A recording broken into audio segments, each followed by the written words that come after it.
야곱의 족보는 이러하니라. 요셉이 17세의 소년으로서 그의 형들과 함께 양을 칠 때에 그의 아버지의 아내들 비라와 실바의 아들들과 더불어 함께 있었더니 그가 그들의 잘못을 아버지에게 말하더라. 1절 읽으세요.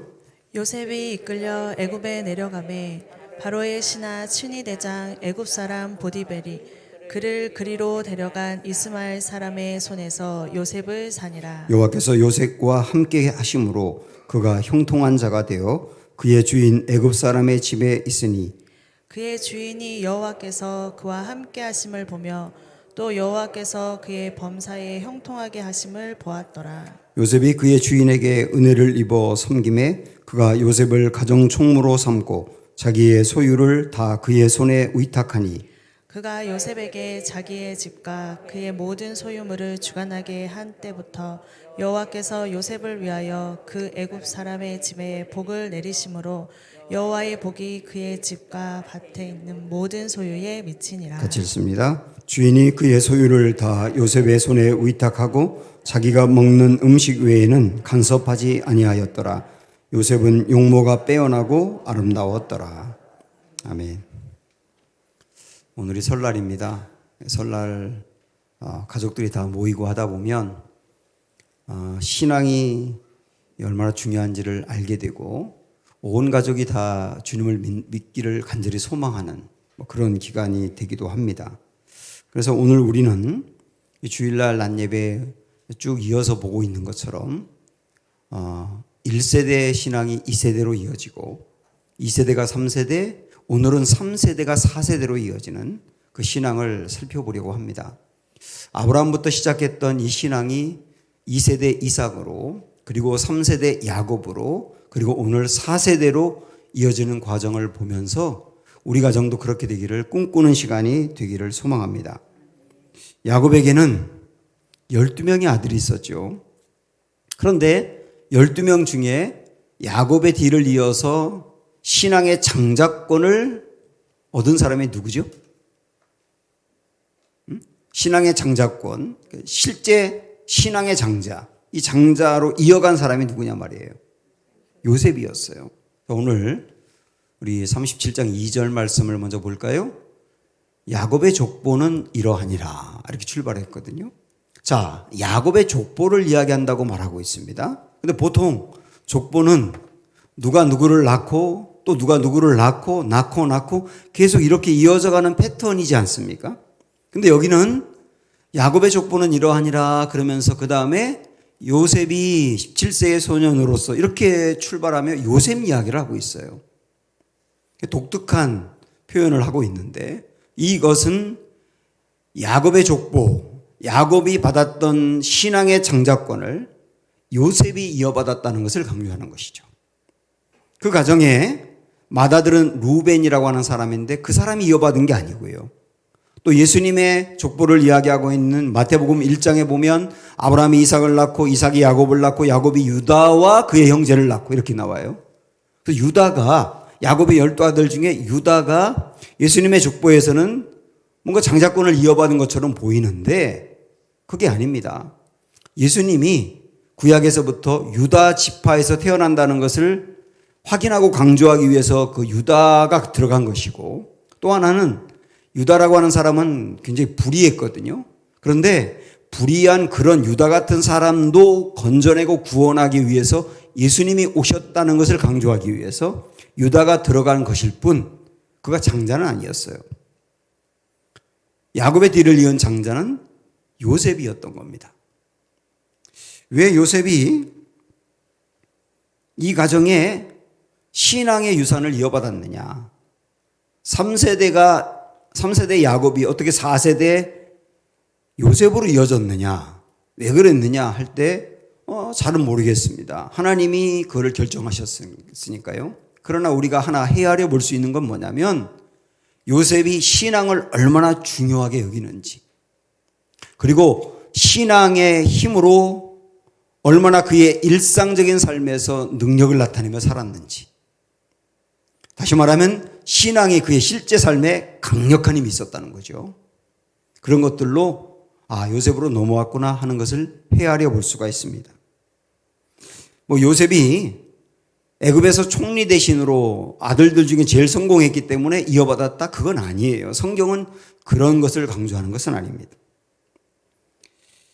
우리는 그래서 오늘 이 말씀을 보면서 신앙이 이렇게 계승되고 계승되는 그 중요한 포인트들이 무엇인지 살펴보려고 합니다.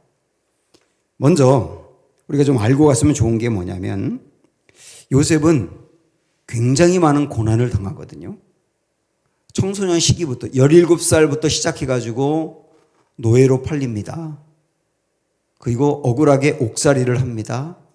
주위에 하나님 믿는 사람이 아무도 없습니다. 그런데 믿음을 지켜요.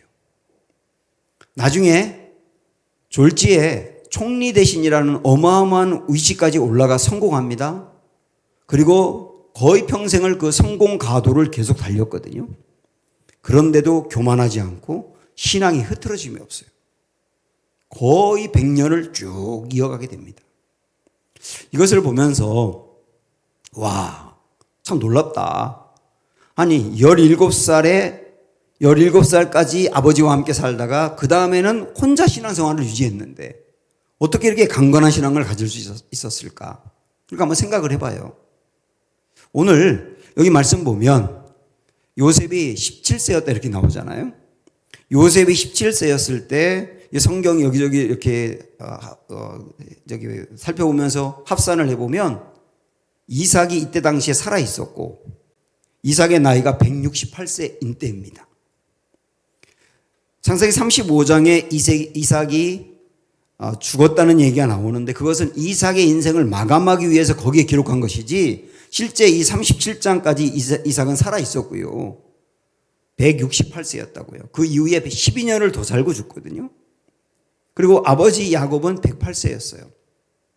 이것을 가만히 생각을 해보면 어떻게 이 요셉이 17살의 그 청소년 시기에 아버지와 떨어져 가지고 엄청난 고난도 당하고 그랬는데 신앙을 잘 유지했을까 할 때 바로 그 17세까지 할아버지 이삭과 아버지 야곱의 신앙의 영향을 받은 것이죠.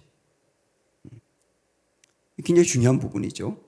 그래서 3세대에서 신앙이 4세대로 넘어가는 데 있어서는 부모의 신앙의 역할만이 아니라 할아버지 할머니 역할도 굉장히 중요한 거예요. 오늘날도 아이 한 명을 키워낼 때 부모만 키웁니까? 할아버지 할머니가 어릴 적부터 얼마나 많이 키웁니까? 그렇게 지금도 손주들을 양육하고 있는 우리 부모, 할아버지 할머니가 계신데 정말 중요하거든요. 그 어릴 적에 아이를 키우면서 신앙을 심어주고 갖게 하는 거. 이런 일들이 요셉을 만들어냈던 거예요. 또 하나,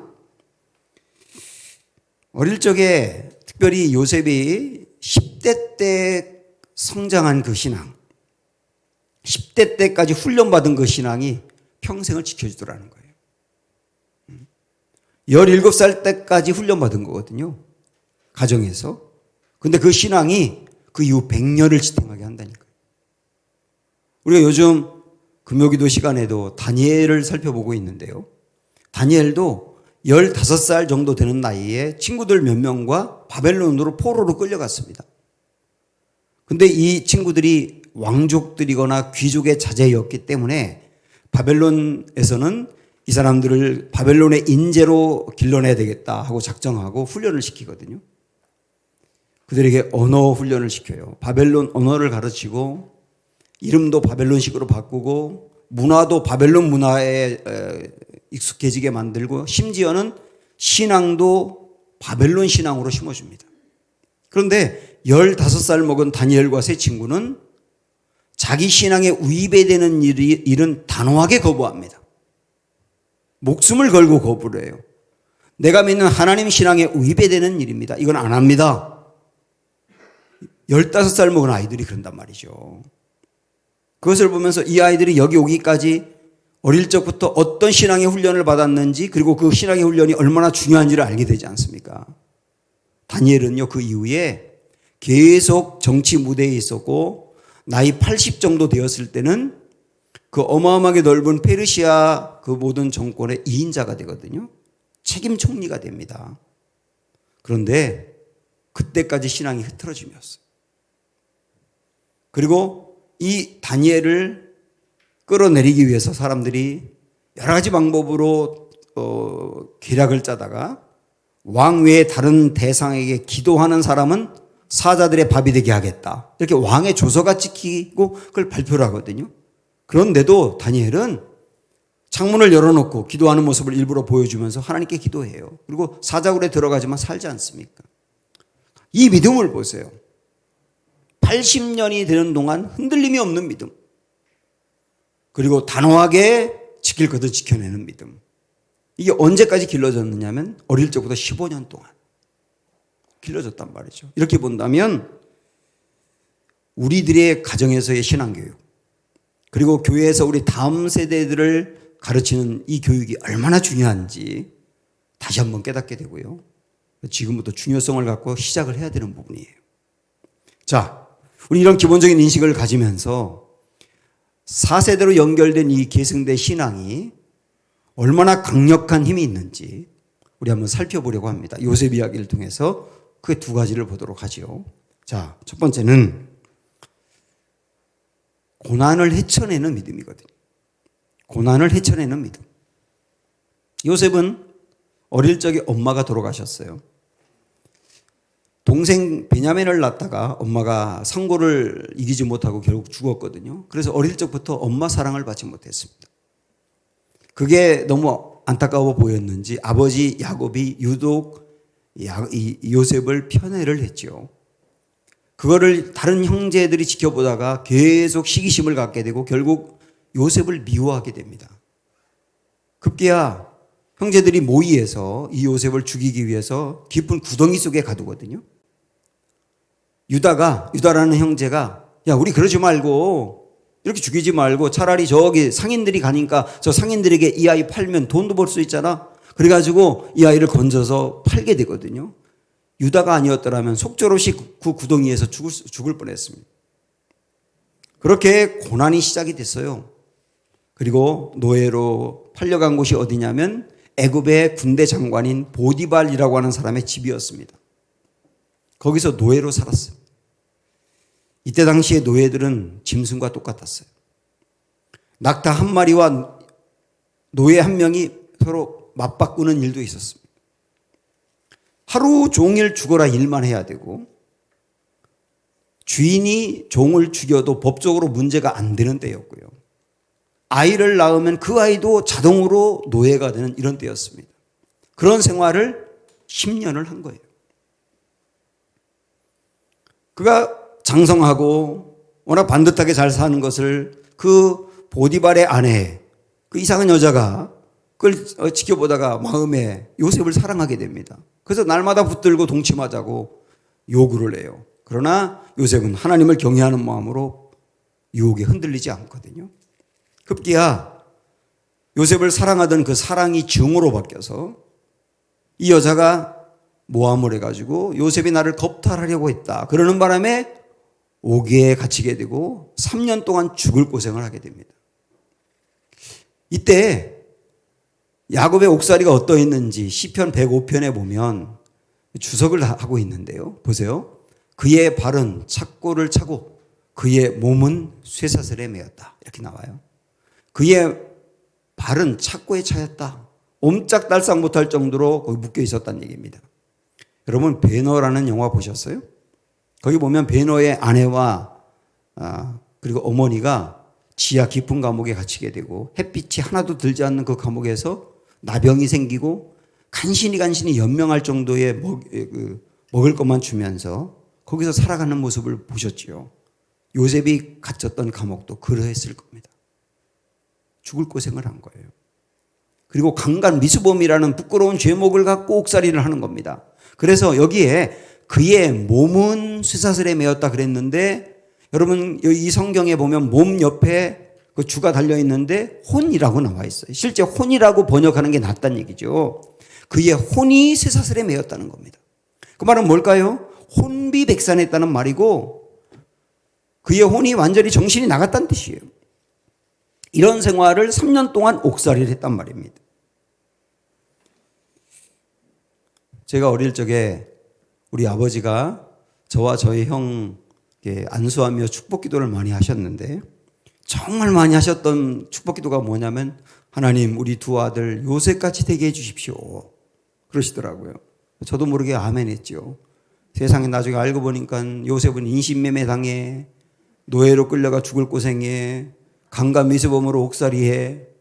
그래서 아버지가 다 알 텐데 왜 이 아들들이 요셉같이 되게 해달라고 기도했는지 이전에 잘 모를 때는 다 그 기도했던 게 답답하더라고요. 그런데 저희 아버지가 우리 아들들 요셉같이 되게 해달라고 기도한 것은 바로 이 대목 때문일 겁니다. 자, 보십시오. 요셉이 이끌려 애굽에 내려가매 바로의 신하 친위대장 애굽 사람 보디발이 그를 그리로 데려간 이스마엘 사람의 손에서 요셉을 사니라. 그 다음에 잘 보세요. 여호와께서 요셉과 함께 하심으로 그가 형통한 자가 되어 그의 주인 애굽 사람의 집에 있으니 또 나옵니다. 그의 주인이 여호와께서 그와 함께 하심을 보며 또 여호와께서 그의 범사에 형통하게 하심을 보았더라. 그가 비록 노예로 생활을 하는데 하나님이 노예로 가는 길을 막진 않으셨지만 그러나 노예로 생활하는 10년 동안 그와 함께 했다. 그리고 형통했다. 이렇게 나옵니다. 여기만이 아닙니다. 나중에 억울하게 옥살이 하게 되는데 그 옥살이 하는 중에 있었던 일도 또 말씀하고 있어요. 자, 이어서 보세요. 이에 요셉의 주인이 그를 잡아 옥에 가두니 그 옥은 왕의 죄수를 가두는 곳이었더라. 요셉이 옥에 갇혔으나 또 뭐라 그랬어요? 여호와께서 요셉과 함께 하시고 그에게 인자를 더하사 간수장의 은혜를 받게 하시매 간수장이 옥중 죄수를 다 요셉의 손에 맡김으로 그 재반 사물을 요셉이 처리하고 간수장은 그의 손에 맡긴 것은 무엇이든지 살펴보지 아니하였으니 이는 여호와께서 요셉과 함께 하심이라. 여호와께서 그를 범사에 형통하게 하셨더라. 또 나옵니다. 하나님이 억울하게 옥살이 하는 것은 막지 않으셨어요. 왜 그랬느냐? 조금만 더 여러분 말씀 들어보시면 뒤에 나옵니다. 왜 그랬는지는. 그러나 옥살이 하는 걸 막진 않았지만 옥살이 하는 중에 함께 하셨다. 그리고 범사에 형통하게 하셨다. 이게 반복이 되고 있습니다. 그래서 요셉의 인생을 노예로 있을 때와 옥살이 했던 그 인생을 노래로 만든다면 이렇게 될 거예요. 1절 형들로부터 괴롭힘을 당해 노예가 되었다. 그런데 후렴은 뭐냐? 그때에도 하나님이 함께 하셨고 형통했다. 2절 억울하게 옥에 갇혀 고통을 당했다. 그의 혼이 빠져나갈 정도로 힘들었다. 그런데 후렴 그때에도 하나님이 함께 하셨고 형통했다. 그의 인생의 후렴은 항상 하나님이 함께 하셨고 형통했다. 이렇게 나간단 말입니다. 자, 그러면 여기서 하나님이 함께 하셨고 형통했다는 말이 무엇을 의미하느냐 하는 것을 살펴볼 거예요. 이게 중요한 신앙의 힘이 여기 나옵니다. 우리는 요셉을 너무 잘 알고 있다 보니까 요셉이 그 험악한 고난을 당할 때 어릴 적에 꾸었던 꿈을 생각하며 꿈으로 이겼다 이렇게 말하지만 성경 어디에도 그렇게 나오는 부분은 없어요. 어릴 적의 꿈은 그냥 그렇게 꾼 거예요. 꿈으로 이긴 게 아닙니다. 요셉은 어떻게 했느냐? 그냥 버틴 겁니다. 그냥 버텼어요. 진짜 억울하고 답답해서 미치고 팔딱 뛸 것 같을 때에도 버틴 거예요. 한숨이 나오면 한숨을 쉬고 울음이 나오면 울고 비명을 지르고 싶으면 소리치면서 그는 버틴 거예요. 여기서 하나님이 함께 하셨다는 게 뭐냐? 정말로 억울하고 미칠 것만 같아요. 죽을 것만 같아요. 그냥 자기 목숨을 끊고 싶을 때도 있어요. 그런데 그때에도 버텨내며 견뎌낸 거. 이게 신앙의 힘인 거예요. 언제까지 이 고난을 당해야 될지 몰라요. 왜 이 어려움을 당해야 될지 몰라요. 그래서 하나님 앞에 섭섭한 마음도 많아요. 그래도 버텨내는 거예요. 이게 신앙의 힘이라고요.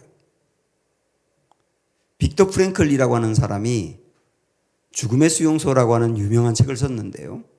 이분은 2차 세계대전 때 독일군에 잡혀가지고 아우슈비츠 수용소에 갇혀 있다가 극적으로 살아난 사람입니다. 그가 살아난 다음에 이 책을 썼는데 굉장히 많이 팔렸고 목회자들도 이 부분을 설교를 많이 하죠.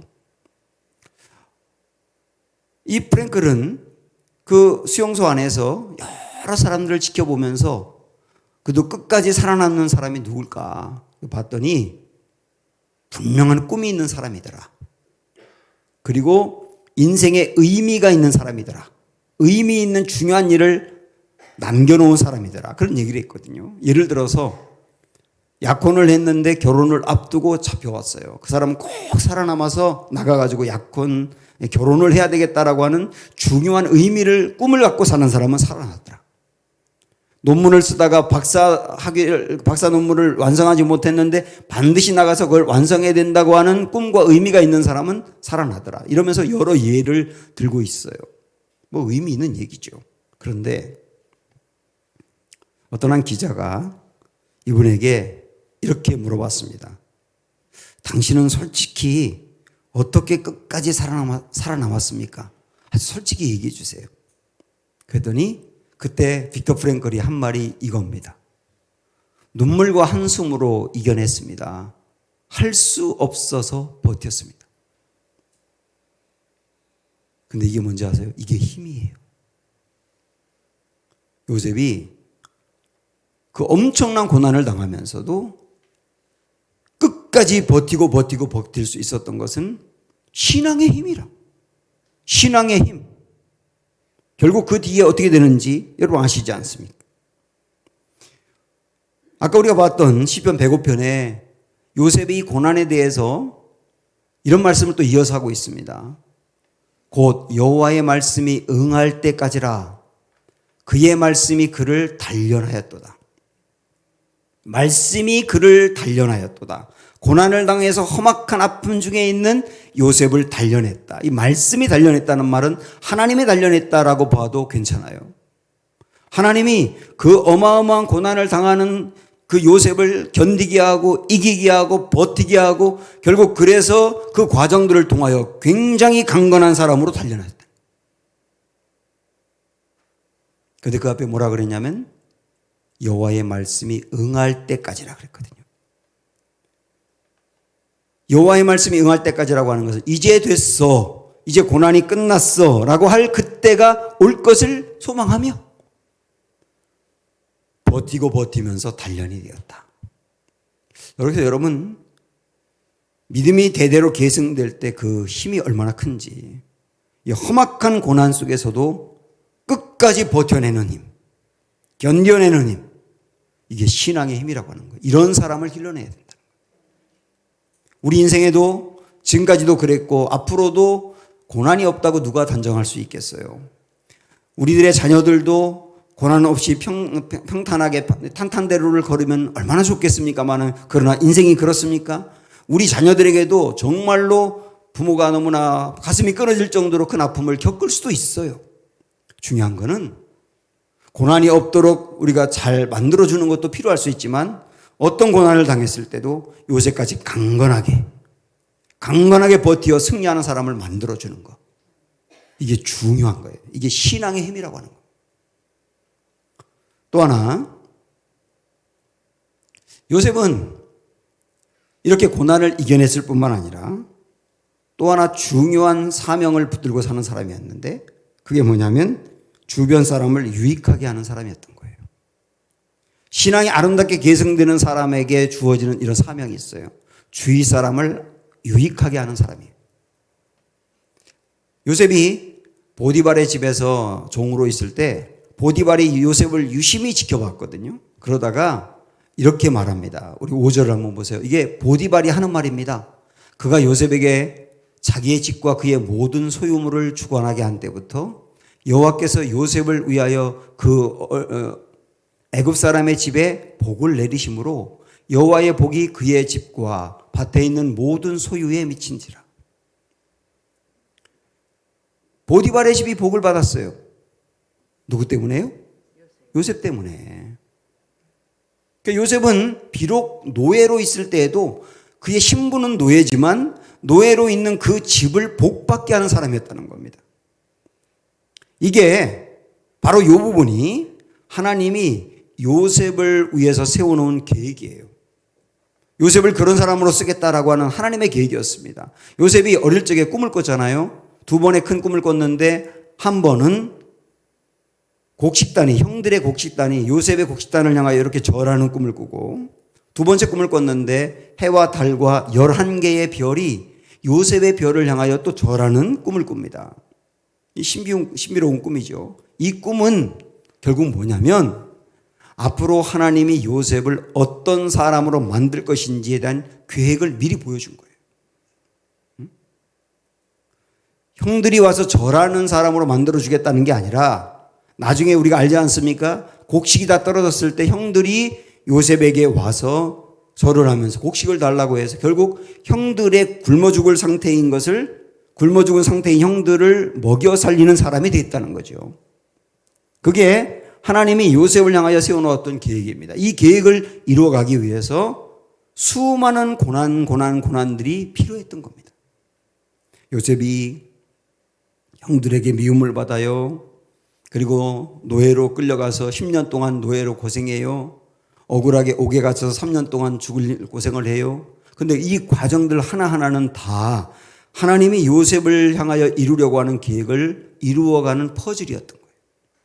이 모든 퍼즐들이 하나하나 맞춰져서 그런 요셉으로 만들어간 거죠. 만약에 그 퍼즐 중에 하나라도 빠진 고리가 생겼다면 요셉은 그런 사람이 될 수 없었을 겁니다. 고난마저도, 역경마저도 하나님의 계획을 이루는 도구가 되었다라고 하는 거예요.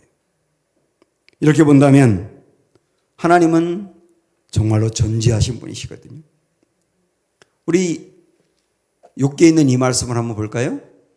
그대는 겹겹이 쌓인 구름과 완전한 지식의 경이로움을 아느냐. 하나님이 욥에게 말씀하는 겁니다. 하나님은 어떤 분이냐? 완전한 지식을 갖고 있는 분이다. 지금 고난을 당해서 힘들어하고 있는 욥에게 욥아, 나는 너의 과거를 알아. 현재도 알고 미래도 알아. 우리의 미래를 아시는 하나님이 이 미래로 가기 위해서 때로 고난이 있어야 된다면 그 고난을 허락하시는 거죠. 그러나 결국 그런 고난들을 통하여 하나님이 계획을 세웠던 이루려고 하는 그 미래의 일들을 이루어 가시는 거죠. 요셉 인생이 꼭 그랬습니다.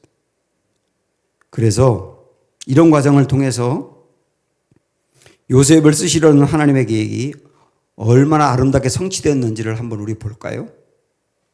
이 말씀 보시면 애굽 온 땅이 굶주림에 백성이 바로에게 부르짖어 양식을 구하는지라 바로가 애굽 모든 백성에게 이르되 요셉에게 가서 그가 너희에게 이르는 대로 하라 하니라.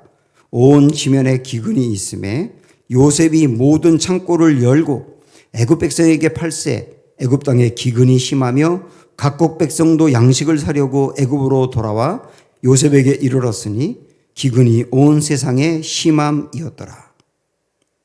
하나님은 요셉을 총리 대신 되게 하는 게 꿈이 아니었어요. 하나님은 지금도 우리가 CEO가 되고 교사가 되고 정치인이 되고 그러는 게 하나님의 꿈은 아니에요. 하나님의 꿈은 뭐냐면 요셉이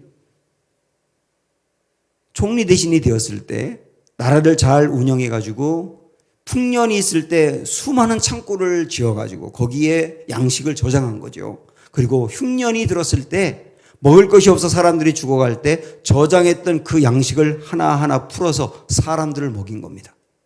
애굽 사람들뿐만 아니라 그 주위에 있는 다른 나라의 사람들까지 요셉으로 인하여 살게 된 거예요.